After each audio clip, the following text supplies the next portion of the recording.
اس کا نون سے نام شروع ہوتا ہے، اس کا کاف سے نام شروع ہوتا ہے، اس کا جیم سے نام شروع ہوتا ہے، تو پورے خاندان میں کسی کا نام کاف، نون یا جیم سے تو شروع ہوتا ہی ہوگا، یا دوستوں میں، تو فوراً ذہن جو ہے ادھر منتقل ہو گیا۔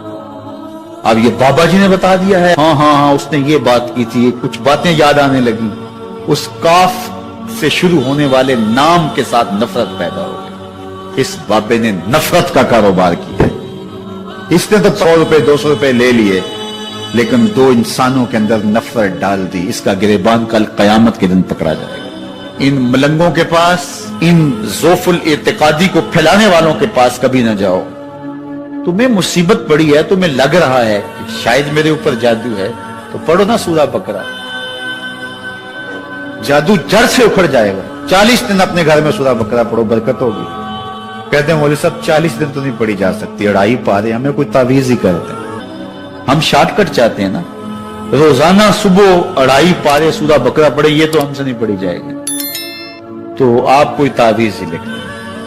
کاروبار میں برکت نہیں، میں کہتا ہوں پڑھو نا سورہ واقعہ، 3 رکوع ہیں، برکت ہوگی، ہم کہتے ہیں ہمیں تعویذ ملنا چاہیے، بس وہ ہم گلے میں رکھ دیں، بٹوے میں رکھ لیں، پرس میں رکھ لیں، اور ہمارا کام ہو جائے، ہمیں کچھ بھی نہ پڑھنا پڑے، ہمیں وضو تک نہ کرنا پڑے، نماز نہ پڑھنی پڑے، اور برکت ہو جائے۔ ایسے برکت تو نہیں آتی۔ اس لیے چھوڑو ان کی جان، آؤ قرآن مجید پہ آؤ، آؤ سجدوں پہ آؤ، آؤ دعاؤں پہ آؤ۔ سحری کے وقت اس کی رحمتیں آواز دے رہی ہوتی ہیں، حل من مسترزقن، ہے کوئی رزق مانگنے والا، اور تم اس وقت سوئے ہوئے ہو، سارے دن ٹھوکریں کھاتے ہو۔ آؤ نہ اس وقت جھولی پھیلا کے، ہاتھ پھیلا کے کہو مالک تو جھولیاں بھر دے، تو پھر دیکھنا میرا بیٹا سالم مشرکین کی قید میں ہے اور میں فاقوں کی حالت میں ہوں، تو فرمایا آل محمد کے پاس ایک سیر جو ہیں، بس اس کے علاوہ ہمارے پاس بھی کھانے کے لیے دنیاوی اسباب نہیں ہیں۔ کہا صبر کرو اور اللہ سے ڈرو، اور لا حول ولا قوت الا باللہ کثرت کے ساتھ پڑھو۔ یہ ایسا وظیفہ ہے، ایک حدیث پاک میں آتا ہے کہ یہ 99 بیماریوں کا علاج ہے، اس میں سب سے کم درجے کی بیماری ہم اور غم ہے، یہ دکھوں کا مداوع ہے، مشکلات کا علاج ہے، اور یہ وظیفہ میرے حضور نے بتایا۔ حضرت ابو ذر غفاری رضی اللہ تعالیٰ عنہ کو حضور نے 5 چیزیں بتائی تھی، ان میں سے 5ویں چیز یہ تھی کہ ابو ذر کثرت کے ساتھ لا حول ولا قوت الا باللہ پڑھا کرو۔ فرمایا عرش الہی کے نیچے ایک خاص خزانہ ہے، یہ وظیفہ وہاں سے آیا ہے، یہ زندگی میں معمول بنا لو، جب پھنس جاؤ، مشکلات میں آ جاؤ تو لا حول ولا قوت الا باللہ پڑھو، اللہ راستے کھولے گا۔ تو حضور نے 3 چیزیں فرمائی، اللہ سے ڈرو، صبر کرو، اور کثرت کے ساتھ لا حول ولا قوت الا باللہ پڑھو۔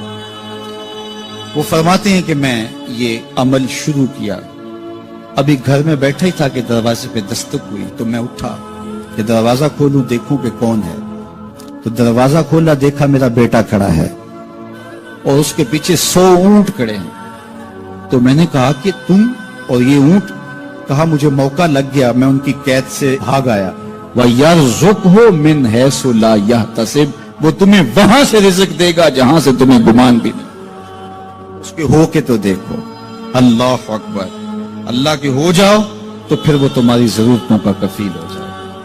فرمایا حضرت عبداللہ ابن مسعود رضی اللہ تعالیٰ عنہ نے کہ کسی شخص کو فقر و فاقہ آ جائے تو وہ لوگوں کو بتائے کہ میں آج کل بڑے مشکل حالات میں ہوں، ہر وقت لوگوں کو بتاتا رہے، تو اس کی مشکل بڑھے گی، اس کی مشکلیں آسان نہیں ہوں گی اس طرح۔ اور اگر وہ اپنی اس مشکل کو کسی سے شیئر نہ کرے بلکہ مصلی بچھا کے اپنے رب سے کہے کہ مالک فقر و فاقہ آ گیا ہے اور اس کا علاج تیرے پاس ہے، اس مرض کا مداوع تیرے پاس ہے۔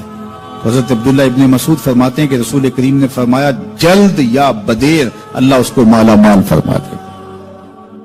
یہ بھی کبھی کر کے دیکھو، مشکل آ جائے، فاقہ آ جائے۔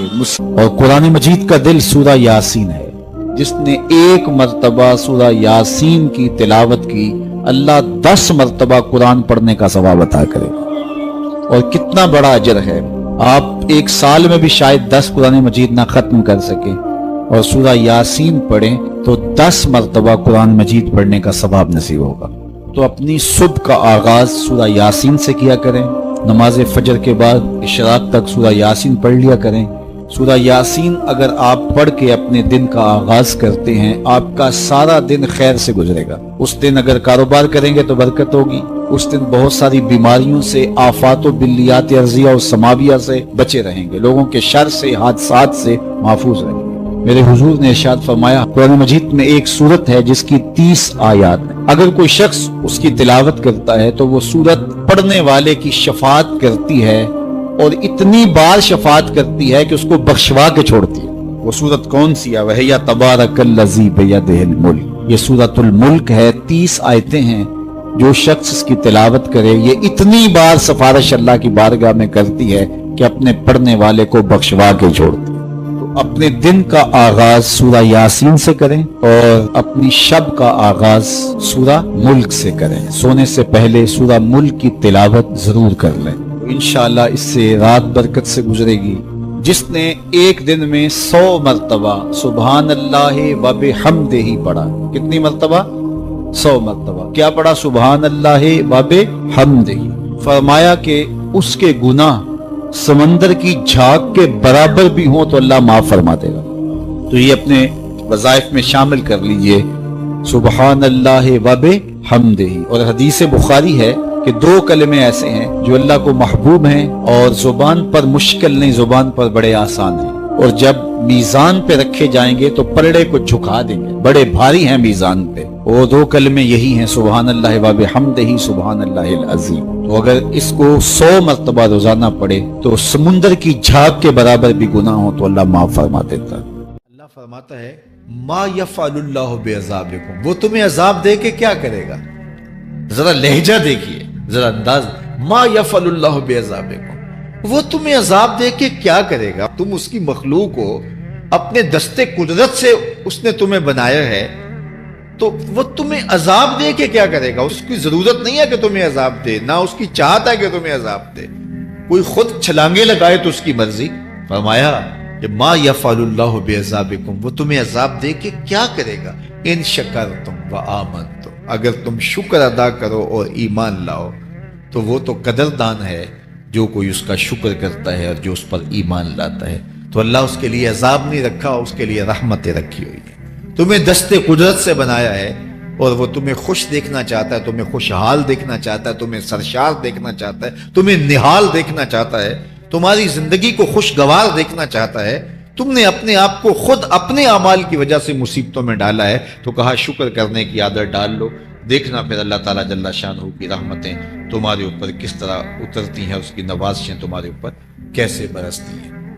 توکل اگر ہم سیکھ جائیں تو توکل ایک ایسی دولت ہے کہ جو خوشحال زندگی کی ضمانت بنتی. جب ہم اللہ پر توکل نہیں کرتے اور ہم سمجھتے ہیں یہ سب کچھ ہماری محنت کا نتیجہ ہی ہوگا، اور نتیجہ جب نہیں آتا تو پھر ہم بے چین مضطرب ہو جاتے ہیں. اور جب ہم اس پہ توکل کر لیں تو پھر ہمارا صرف اتنا ہی کام ہے کہ میاں ہم یہ کام کر رہے ہیں، بس یہ حکم، ہم بیج بو رہے ہیں، بس یہ حکم ہے اور بو رہے ہیں. باقی اس پہ بھروسہ ہے، یہ کام اس کا ہے کہ اس نے اس کو اگانا ہے، اس کے اوپر پھل لگانے ہیں.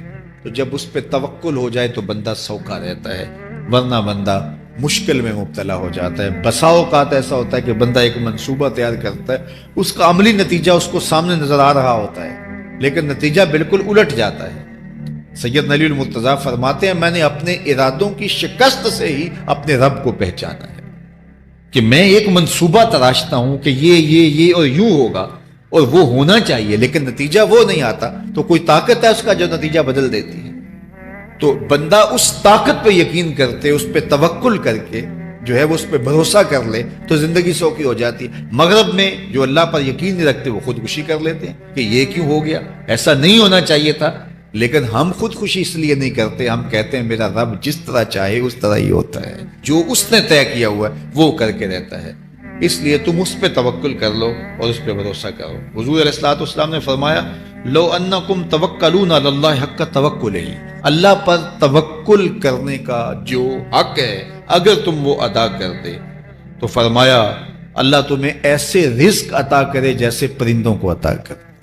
ہمارا تو کاروبار ہے، یہ فیکٹری ہے، یہ دکان ہے، یہ ہماری نوکری ہے، ہم نے یہاں سے کمائی کرنی ہے. پرندوں کا کوئی کاروبار نہیں ہوتا, کوئی نوکری نہیں ہوتی, کوئی ٹھیا, کوئی اڈا نہیں ہوتا جہاں جا کے انہوں نے رزق کے لیے کوئی آغاز کرنا ہوتا ہے.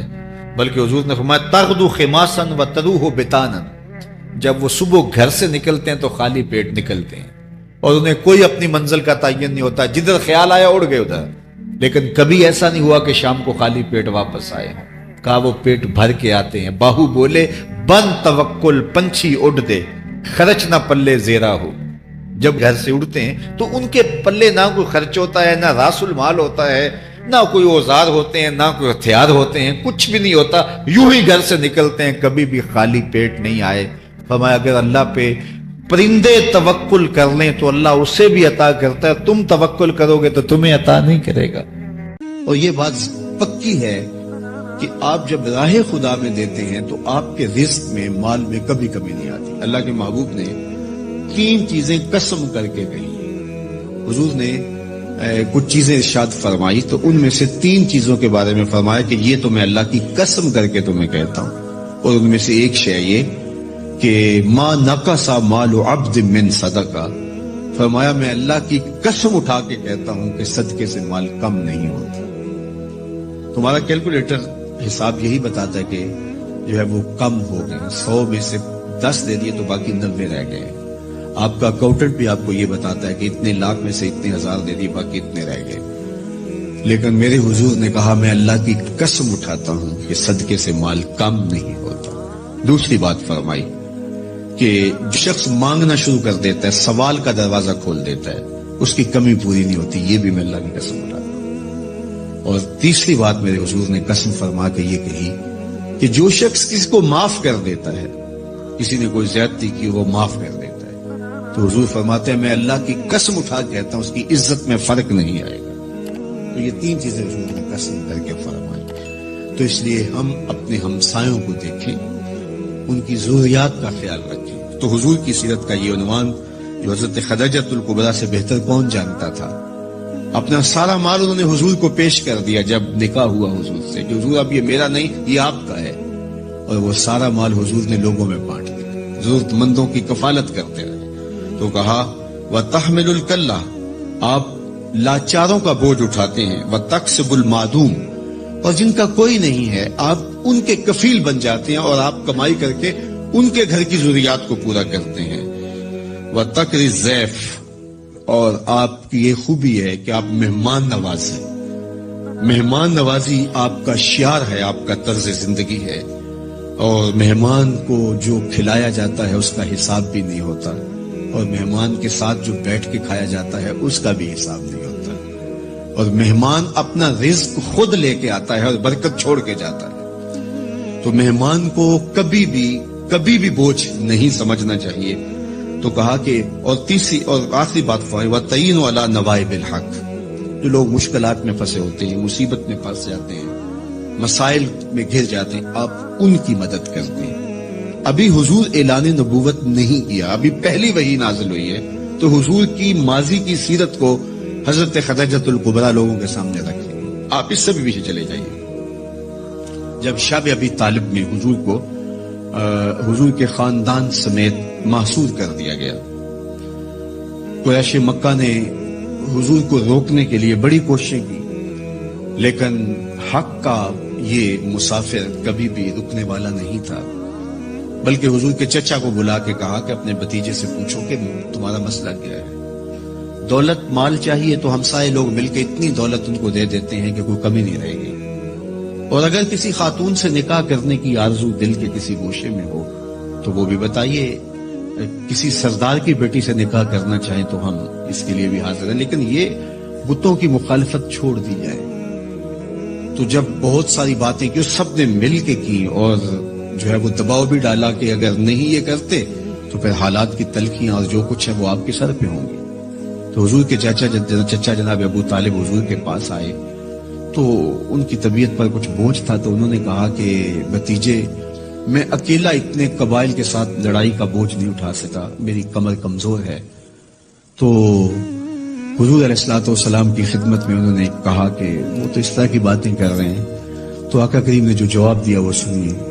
آپ نے فرمایا یا امّے لو وضع الشمس فی یمینی والقمر علی یساری، اگر وہ سورج میرے دائیں ہاتھ میں رکھ دیں اور چاند کو لا کے میرے بائیں ہاتھ میں رکھ دیں اور دنیا بھر کے خزانے میرے قدموں میں ڈھیر کر دیں، میں کبھی بھی حق کو باطل اور باطل کو حق نہیں کہہ سکتا۔ یہ وہ چیز ہے جہاں پر ہمیں کھڑا ہونا چاہیے۔ یہ رشوت کیا ہوتی ہے؟ ہم اداروں میں افسر بن کے بیٹھتے ہیں اور ہم کسی ذمہ دار منصب پہ بیٹھتے ہیں تو ہمیں چند ٹگوں سے کوئی خرید لیتا ہے، ہمارا ضمیر پھر کہاں ہوتا ہے؟ کائنات کی نعمتیں اس کو پیشکش کی جا رہی ہیں جو پیدا ہوا تو باپ کا سایہ سر پہ نہیں ہے، 6 سال کی عمر ہے تو ماں انتقال کر گئی ہے، یہ حالت ہے۔ لیکن کہا جا رہا ہے کہ جناب آپ کو جو چاہیے ہم فراہم کرتے ہیں، لیکن کہا لو وضع الشمس فی یمینی، اگر وہ سورج کو میرے دائیں ہاتھ میں رکھ دیں اور چاند کو میرے بائیں ہاتھ میں رکھ دیں اور میرے پاؤں میں کائنات کے خزانے لا کے دولت قارون بھی رکھ دیں، لیکن میں پھر بھی حق کو حق کہوں گا، باطل کو باطل کہوں گا، تو میں چند ٹگوں پہ اپنی ضمیر کا سودا کیسے کر سکتا ہوں اگر میں رسول اللہ کو مانتا ہوں، اگر میں حضور علیہ الصلوۃ والسلام کا فالوور ہوں، اگر میں ان کا امتی ہوں، ان کا غلام ہوں، ان کا عاشق ہوں، تو پھر میں کیوں اپنے ملک کو بیچوں، میں کیوں عدل کو بیچوں، میں کیوں انصاف کو بیچوں، میں کیوں اپنے منصب کو بیچوں، میں کیوں لوگوں کے حق غصب کروں، لوگوں پر زیادتیاں کروں، میں دیوار رکھتے ہوئے ہمسائے کے 2 انچ دبانے کے لیے اپنی ضمیر کا سودا کر لوں، میز کے اوپر سے رشوت پکڑوں یا نیچے سے پکڑوں، فرق نہیں پڑتا اس سے، میں اپنی ضمیر کا سودا کیا ہے اور برسرے بازار کیا ہے اور بہت سستا بیچا ہے میں نے اپنے آپ کو۔ وہ کیا کسی نے کہا تھا کہ ہر 2 عالم قیمت خود گفتائی، نرخ بالا کن کہ ارزانی ہنوز، 2 جہاں کو تو نے اپنی قیمت بتایا ہے، اپنا نرخ بتایا ہے کہ 2 جہاں میری قیمت لگتی ہے، کہا قیمت بڑا ابھی سستا بک رہا ہے، یہ ساری کائنات تیری قیمت لگا دی جائے لیکن تیری قیمت پھر بھی نہیں ہے اور تو سستا بک رہا ہے، نرخ بالا کن کے ارزانی ہنوز، تیری قیمت جو ہے وہ یہ 2 جہاں نہیں ہے، تیری قیمت صرف تیرے رب کی رضا ہے۔ تو کہا کہ میں کبھی بھی، تو یہ حضور علیہ الصلوۃ والسلام کی زندگی تھی۔ خیر انہوں نے جب کہا کہ میں تو نہیں تمہاری بات کو ماننے والا، تو پھر انہوں نے سماجی بائیکاٹ کر دیا، سوشل بائیکاٹ کر دیا اور حضور کو شب ابی طالب میں مقید کر دیا۔ تو حضور کے چچا نے اس وقت ایک قصیدہ لکھا حضور کے نام، چونکہ یہ پانی نہیں پہنچنے دیتے تھے، غلہ نہیں پہنچنے دیتے، کوئی باہر سے بھی آتا تاجر تو اس کا غلہ خود خرید لیتے کہ کہیں وہ بنو ہاشم کے پاس نہ چلا جائے، اور وہ خرید کے اپنی زندگی اور موت کے درمیان جو ٹوٹتا ہوا رشتہ ہے جو ہے وہ اس کو کہیں بچا نہ پائیں۔ تو حضور کے چچا نے ایک ماضی کا واقعہ قریش کو یاد دلایا اس قصیدے میں۔ ہوا اس طرح کہ حضور کی عمر تھی کوئی 9 سال یا 8 سال کہ مکے میں قحط پڑ گیا، تو حضور کے چچا کے پاس لوگ آئے کہ قحط پڑ گیا ہے اور آپ اولاد اسماعیل سے ہیں، تو اللہ کی بارگاہ میں دعا کیجئے کوئی بارش کے آثار پیدا ہوں اور کوئی سبزہ پیدا ہو۔ آپ نے فرمایا تم بھی سین حرم میں پہنچ جاؤ، میں بھی پہنچ جاتا ہوں، وہاں اللہ کی بارگاہ میں دعا کرتے ہیں۔ خیر لوگ جمع ہو گئے تو حضور کو ساتھ لیا حضور کے چچا نے اور سین حرم میں پہنچے اور کعبۃ اللہ کی دیوار کے ساتھ حضور کو یوں کھڑا کیا کہ حضور کی پشت کعبہ کی دیوار کے ساتھ لگ رہی تھی اور رخ لوگوں کی طرف تھا۔